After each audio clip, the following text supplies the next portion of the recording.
লাখ চাকৰি আমি দিব পাৰো চাকৰি দিয়াটো সহজ এটকাও ঘোষ নোলোৱাকৈ দিয়াটো বহুত টান কাম এটকাও ঘোষ নোলোৱাকৈ আজি যেতিয়া মই জাগিৰোডত আছিলো ডেকা লৰাই মোক খুদি আছিলে দাদা পুলিচৰ ইন্টাৰভিউ ডেট কেতিয়া হ'ব এইটো নকয় যে মোক চাকৰি দিয়ক খালি খুৰে ডেট কেতিয়া কাৰণ তেওঁলোকে জানে যে 5 লাখ 4 লাখ টকা লৈ চাকৰি দিয়াৰ সময় গুছি গল এতিয়া মই মাত্ৰ দৌৰিব লাগে আৰু চৰকাৰী চাকৰি পাব লাগে আজি অসমত 3rd গ্ৰেড 4th গ্ৰেডৰ পোষ্ট ওলাই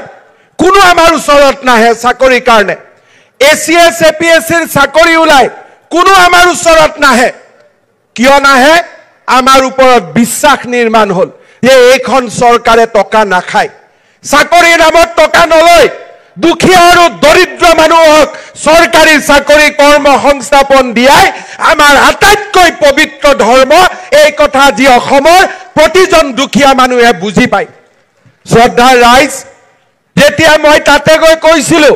যে আমি মুখ্যমন্ত্ৰী আৱাস যোজনা কৰিম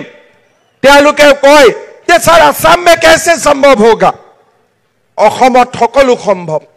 এইখন ৰত্নগৰ্ভ অসম ইয়াত সকলো সম্ভৱ মাত্ৰ অসমৰ মানুহে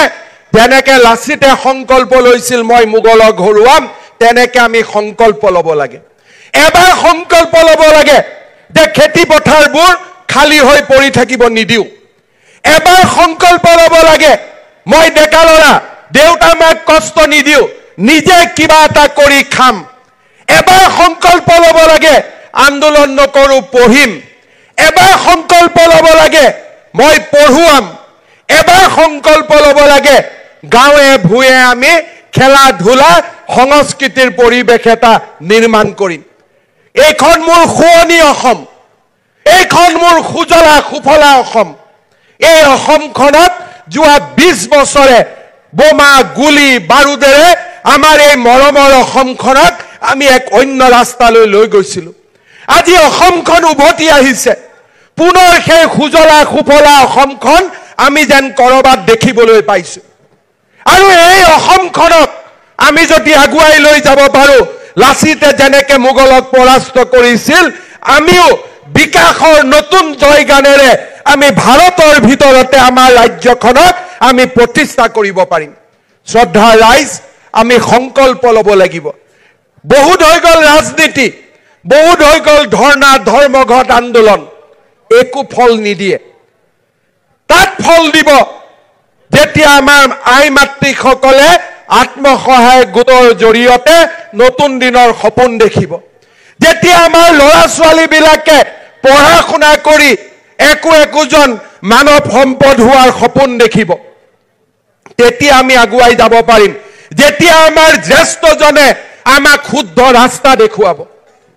দুটা দশক আমি নষ্ট কৰি পেলালো দুটা দশক আমি শেষ কৰি পেলালো কালি বোলে মধ্য অসম বন্ধ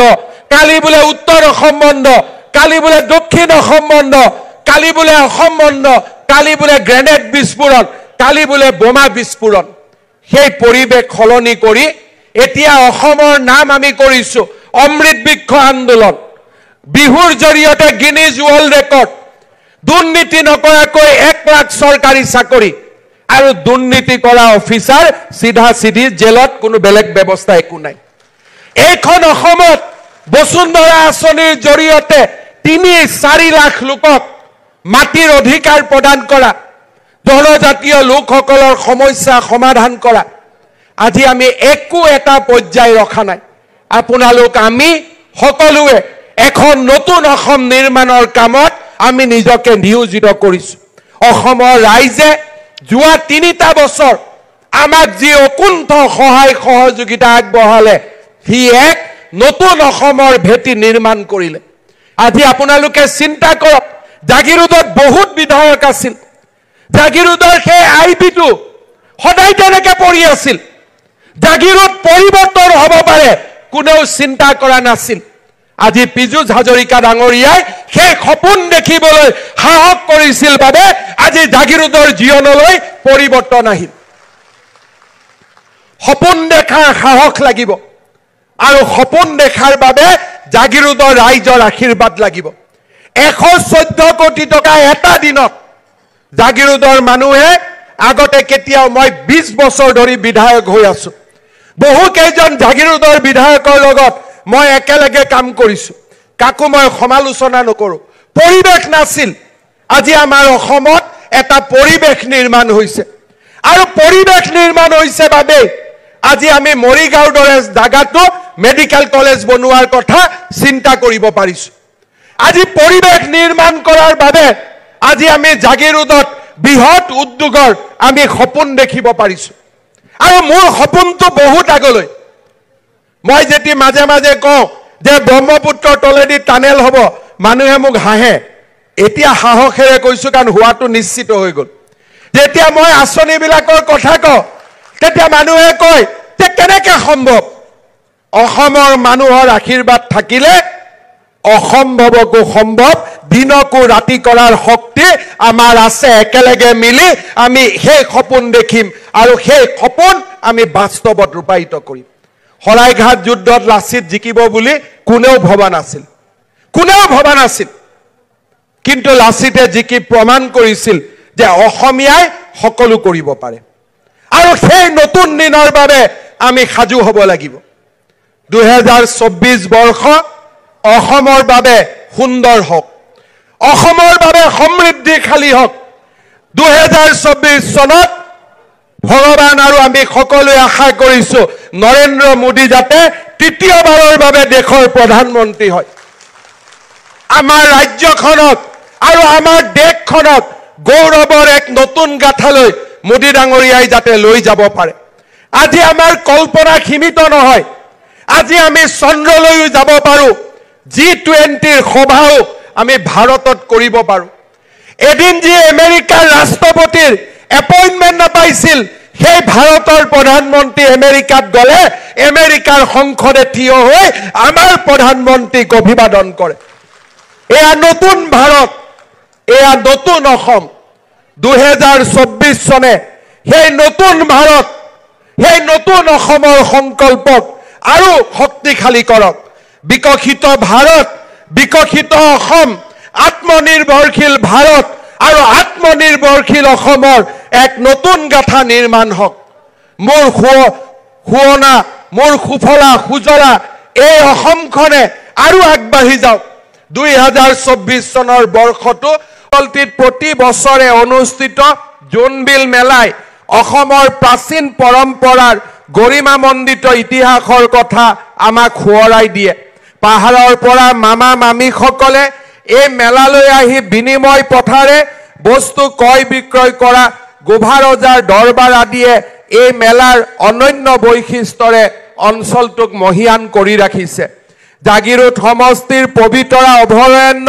ৰাজ্যৰ পৰ্যটন ক্ষেত্ৰৰ অন্যতম আকৰ্ষণৰ স্থলী মায়ং হৈছে প্ৰত্নতাত্ত্বিক সমলৰাজি আৰু ঐন্দ্ৰজালিক কাৰ্যকলাপৰ ঐতিহ্যৰে সমৃদ্ধ মায়ঙৰ ঠায়ে ঠায়ে থকা কৃতি চিহ্নসমূহৰ ভিতৰত কাশিলা পাহাৰৰ ওপৰত থকা মন্দিৰ কানাই বৰশী বোৱা শিল গোবৰ্ধন পাহাৰৰ বৰ্ণনাৰ লগতে পঞ্চপাণ্ডৱৰ স্বৰ্গযাত্ৰাৰ পদচিহ্ন থকা পাহাৰৰ বৰ্ণনা ইত্যাদি অনেক জনশ্ৰুতিৰে অঞ্চলটি পূৰ্ণ হৈ আছে অঞ্চলটোত থকা এছিয়াৰ সৰ্ববৃহৎ শুকান মাছৰ বজাৰখনে ৰাজ্যৰ অৰ্থনৈতিক দিশত প্ৰভূত বৰঙণি যোগাই আহিছে জাগিৰোড অঞ্চলৰ মন্দিৰসমূহে আমাৰ আধ্যাত্মিক জীৱনধাৰাক শক্তিশালী কৰি আহিছে দেওশাল মন্দিৰৰ আজি ধৰ্মীয় পৰ্যটকৰ বাবে এক আকৰ্ষণীয় স্থানত পৰিণত হৈছে গোভা ৰজাই এই মন্দিৰত পূজা পাতল কৰিছিল সীতা জখলা অসমৰ দুগ্ধ উৎপাদনৰ ক্ষেত্ৰত এটা চিনাকি নাম আৰু অসমৰ ঘৰুৱা অৰ্থনীতিৰ এক গুৰুত্বপূৰ্ণ অংগ ব্ৰহ্মপুত্ৰৰ বালিচৰ পাহাৰৰ নান্দনিক দৃশ্যৰে ভৰপূৰ চনকা বনভোজ আৰু পৰ্যটন অতি জনপ্ৰিয় ঠাই অসমীয়া সাহিত্য জগতৰ কাণ্ডাৰী লক্ষ্মীনাথ বেজবৰুৱাৰ জন্ম হৈছিল আহতগুৰিত 19 শতিকাত এইগৰাকী মহান সাহিত্যিকে অসমীয়া ভাষা সাহিত্যৰ জগতলৈ আগবঢ়াই যোৱা স্মৃতি আমাৰ বাবে সদায় পাতস্মৰণীয় মই আজি আপোনালোকক অত্যন্ত আনন্দ সহকাৰে ঘোষণা কৰিছো যে এই বছৰৰ পৰা আগৰ দৰে আমি জাগিৰোডৰ আহতগুৰিৰ মহৰ যুঁজ আমি ভোগালী বিহুৰ সময়ত পালন কৰিব পাৰিম আৰু এই ক্ষেত্ৰত থকা সকলো বাধা নিষেধ চৰকাৰে প্ৰত্যাহাৰ কৰিছে আজি আমাৰ জাগিৰোড সমষ্টিত 85 কোটি টকাৰে ৰেলৰ উৰণ সেতু নিৰ্মাণ হ'ল তৰঙা বিলৰ সৌন্দৰ্য বৰ্ধন আৰু বিলৰ পাৰত সাইকেল ট্ৰেক নিৰ্মাণ হ'ল লোক নিৰ্মাণ বিভাগৰ পৰিদৰ্শন বঙলা প্ৰায় 9 কোটি টকাৰে নিৰ্মাণ হ'ল জাগিৰোড উন্নয়ন প্ৰাধিকৰণৰ স্থায়ী কাৰ্যালয় হ'ল 750খন আসনযুক্ত ক্ৰীড়া সন্থাৰ আটকধুনীয়া প্ৰেক্ষাগৃহ নিৰ্মাণ হ'ল জাগিৰোডত জনসংযোগ বিভাগৰ ডিজিটেল LED বিলবোৰ্ড নিৰ্মাণ হ'ল শ্ৰদ্ধাৰ ৰাইজ আপোনালোকে সকলোৱে জানে জাগিৰোডৰ কাগজ কলৰ যি আমাৰ বাবে অভাৱনীয়ভাৱে বন্ধ হৈ গৈছিল হিয়ে জাগিৰোডৰ প্ৰতিগৰাকী জনতাৰ মাজত এক বেদনাৰ ছাপ পেলাইছিল আমিও কি কৰিম কি নকৰিম ভাবি ৰাস্তা বিচাৰি পোৱা নাছিলো চৰকাৰ গঠন হোৱাৰ পিছত আৰ্থিক অৱস্থাৰ কথা জানিও বুজিও মনত অদম্য সাহস লৈ জাগিৰোড পেপাৰ কলৰ সমস্যা নিৰ্মাণৰ বাবে ৰাজ্য চৰকাৰে প্ৰচেষ্টা কৰিছিল এই প্ৰচেষ্টাত ৰাজ্য চৰকাৰে কাছাৰ পেপাৰ মিল আৰু জাগিৰোড পেপাৰ মিলৰ বাবে ৰাজ্য চৰকাৰে 810 কোটি টকা খৰচ কৰি জাগিৰোড আৰু কাছাৰ পেপাৰ কলৰ শ্ৰমিকসকলৰ চকুৰ পৰা চকু পানী মচি পেলোৱাৰ ব্যৱস্থা হাতত লৈছিল এই পেপাৰ মিলৰ বহুজন যুৱক যুৱতীক আমি অসম চৰকাৰত আমি চৰকাৰী চাকৰি দিয়া পৰ্যন্ত আমি ঐতিহাসিক সিদ্ধান্ত লবলৈ সক্ষম হৈছিলো আজি মই বিশ্বাস কৰো জাগিৰোডৰ পেপাৰ কলৰ দুখ লগা ইতিহাস আজি অতীত হৈ গল আজি জাগিৰোড পেপাৰ কলৰ কৰ্মীসকলে মোক আহি ধন্যবাদ জনাইছে মই ভাবো এয়া ধন্যবাদৰ পাত্ৰ মই নহয় আপোনালোকৰ ভালৰ কাৰণে চিন্তা কৰা অসমৰ 3 কোটি পৰিয়াল 3 কোটি মানুহ এই ধন্যবাদৰ পাত্ৰ কাৰণ তেওঁলোকৰ আশীৰ্বাদতে আমি জাগিৰোড পেপাৰ মিলৰ সমস্যা সমাধান কৰিবলৈ সক্ষম হৈছিলো শ্ৰদ্ধাৰ ৰাইজ জাগিৰোডে এতিয়া নতুন দিনৰ নতুন বিকাশৰ বাবে অপেক্ষা কৰি আছে আৰু কেইটামান দিনৰ ভিতৰতে জাগিৰোডলৈ অসমৰ সৰ্ববৃহৎ বিনিয়োগৰ আটাইতকৈ ভাল খবৰ আহিব বুলি মই বিশ্বাস কৰো জাগিৰোডত আহিবলগীয়া বিকাশৰ বতাহে সমগ্ৰ জাগিৰোড আৰু মধ্য অসমৰ প্ৰতিচ্ছবি সম্পূৰ্ণৰূপে পৰিৱৰ্তন কৰিব পীযুষ হাজৰিকা ডাঙৰীয়াৰ নেতৃত্বত আজি জাগিৰোডৰ জীৱনলৈ পৰিৱৰ্তন আহিছে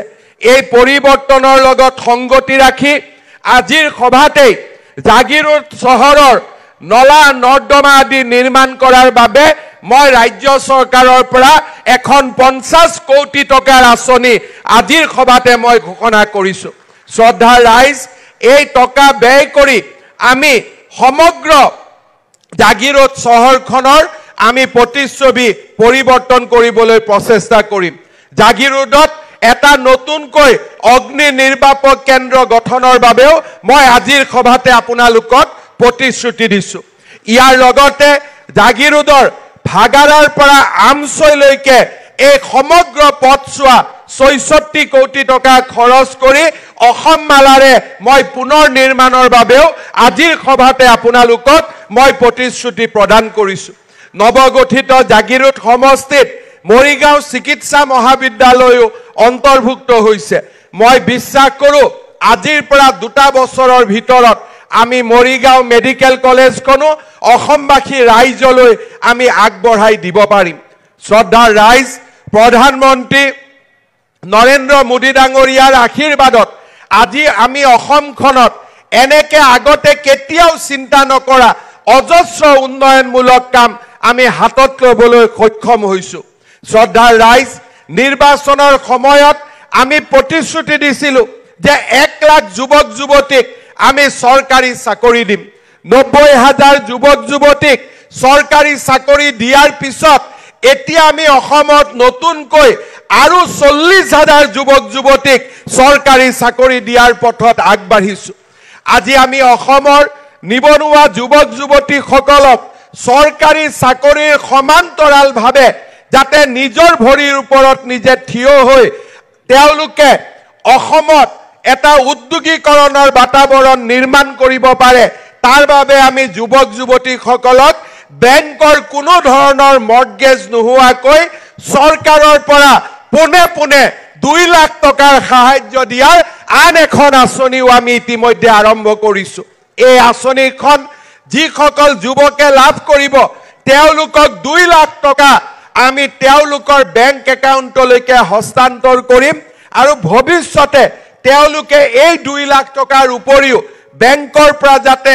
আৰু বহু টকা লোন ল'ব পাৰে তাৰ বাবে আমি তেওঁলোকক একোজন এন্টাৰপ্ৰেনিয়ৰ হিচাপে নিৰ্মাণ কৰাৰ কৰ্মযোগ্যটো আমি জপিয়াই পৰিম শ্ৰদ্ধাৰ ৰাইজ আজি যেতিয়া মই অসমৰ গাঁৱে ভূঞে যাওঁ বিভিন্ন সময়ত ৰাইজে মোক প্ৰশ্ন কৰে যে আমাৰ ৰেচন কাৰ্ড হোৱা নাই বহুত মানুহে ৰেচন কাৰ্ড পোৱা নাছিল এতিয়া আমি অসম চৰকাৰত সিদ্ধান্ত লৈছো যে 4 লাখ টকালৈকে যাৰ বছৰি উপাৰ্জন আগতে 2 লাখ টকালৈকে যাৰ বছৰি উপাৰ্জন আছিল তেওঁলোকক চৰকাৰে ৰেচন কাৰ্ড দিছিলে এইবাৰ আমি নিয়ম কৰিছো যে 4 লাখ টকালৈকে যাৰ ৰেচন কাৰ্ড থাকিব যাৰ বছৰি উপাৰ্জন অৰ্থাৎ মাহিলি 30,000 টকা যোনে উপাৰ্জন কৰে তেওঁলোকেও ৰেচন কাৰ্ড লাভ কৰিব ইয়াৰ ফলত অসমত অহা 12 জানুৱাৰীৰ পৰা 7 দিনৰ ভিতৰত আৰু আমি 10 লাখ পৰিয়াললৈ আমি বিনামূলীয়া ৰেচন কাৰ্ড আমি আগবঢ়াম আগতে ৰেচন কাৰ্ডত অকল ৰেচন কাৰ্ড আছিলে চাউল পাইছিলে এইবাৰ আমি সিদ্ধান্ত লৈছো যে ৰেচন কাৰ্ড যেতিয়া অসমত 3rd গ্ৰেড 4th গ্ৰেডৰ পোষ্ট ওলাই কোনো আমাৰ ওচৰত নাহে চাকৰিৰ কাৰণে এচিএছ এপিএছৰ চাকৰি ওলাই কোনো আমাৰ ওচৰত নাহে কিয় নাহে আমাৰ ওপৰত বিশ্বাস নিৰ্মাণ হ'ল যে এইখন চৰকাৰে টকা নাখায় চাকৰিৰ নামত টকা নলয় দুখীয়া আৰু দৰিদ্ৰ মানুহক চৰকাৰী চাকৰি কৰ্ম সংস্থাপন দিয়াই আমাৰ আটাইতকৈ পবিত্ৰ ধৰ্ম এই কথা যি অসমৰ প্ৰতিজন দুখীয়া মানুহে বুজি পায় শ্ৰদ্ধাৰ ৰাইজ যেতিয়া মই তাতে গৈ কৈছিলো যে আমি মুখ্যমন্ত্ৰী আৱাস যোজনা কৰিম তেওঁলোকে কয় যে স্যাৰ আসাম में कैसे संभव होगा অসমত সকলো সম্ভৱ এইখন ৰত্নগৰ্ভ অসম ইয়াত সকলো সম্ভৱ মাত্ৰ অসমৰ মানুহে যেনেকে লাচিতে সংকল্প লৈছিল মই মোগলক হৰুৱাম তেনেকে আমি সংকল্প ল'ব লাগে এবাৰ সংকল্প ল'ব লাগে যে খেতি পথাৰবোৰ খালি হৈ পৰি থাকিব নিদিও এবাৰ সংকল্প ল'ব লাগে মই ডেকা ল'ৰা দেউতা মাক কষ্ট নিদিও নিজে কিবা এটা কৰি খাম এবাৰ সংকল্প ল'ব লাগে আন্দোলন নকৰো পঢ়িম এবাৰ সংকল্প ল'ব লাগে মই পঢ়ুৱাম এবাৰ সংকল্প ল'ব লাগে গাঁৱে ভূঞে আমি খেলা ধূলা সংস্কৃতিৰ পৰিৱেশ এটা নিৰ্মাণ কৰিম এইখন মোৰ শুৱনি অসম এইখন মোৰ সুজলা সুফলা অসম এই অসমখনত যোৱা 20 বছৰে বোমা গুলি বাৰুদেৰে আমাৰ এই মৰমৰ অসমখনক আমি এক অন্য ৰাস্তালৈ লৈ গৈছিলো আজি অসমখন উভতি আহিছে পুনৰ সেই সুজলা সুফলা অসমখন আমি যেন কৰবাত দেখিবলৈ পাইছো আৰু এই অসমখনক আমি যদি আগুৱাই লৈ যাব পাৰো লাচিতে যেনেকে মোগলক পৰাস্ত কৰিছিল আমিও বিকাশৰ নতুন জয়গানেৰে আমি ভাৰতৰ ভিতৰতে আমাৰ ৰাজ্যখনক আমি প্ৰতিষ্ঠা কৰিব পাৰিম শ্ৰদ্ধাৰ ৰাইজ আমি সংকল্প ল'ব লাগিব বহুত হৈ গ'ল ৰাজনীতি বহুত হৈ গ'ল ধৰ্ণা ধৰ্মঘট আন্দোলন একো ফল নিদিয়ে তাত ফল দিব